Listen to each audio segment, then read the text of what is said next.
Hello mga sis! For today's vlog, munggo naman tayo ngayon.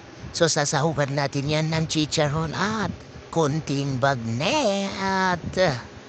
Ito pala guys ay ang tinatawag naming balatong sa Ilocano. So ayun, yan pala guys, mantika niyan ay pinalutuan ko ng dinaldalam or higado. So hindi naman madumi yan. So yan ang aking pinanggisa para mas lalong masarap.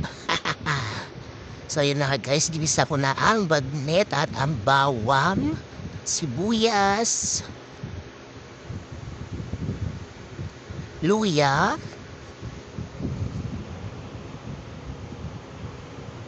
so igisa-gisa lang natin siya guys. Ganito magluto guys. Ganito magluto si Chef Tinang. So nilagay ko na nga ang baritok na kamatis at syempre iginisa natin yan ng bagoong galing Pangasinan. Yan yung nilalagay namin pag nagpapakbet kami at syempre nadedeng-deng kami mga sis. Syempre lalagyan natin yan ng Nor Port. Nor Oink Oink. At hindi mawawala ang magic syrup para mas lalo pa itong lumasa. So yun na nga guys, ilalagay na natin ang gulay na ampalaya at talong. Fresh from the hardin yan guys. So diba? Yung munting hardin ng tatay at nanay kong daming bunga. So yun, iniuwi ko.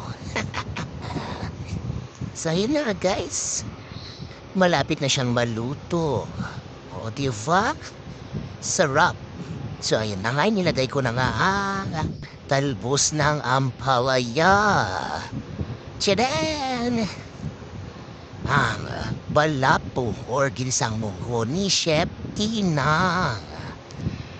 Masarap, malinamnam, at syempre, napakalasa. Thank you for watching.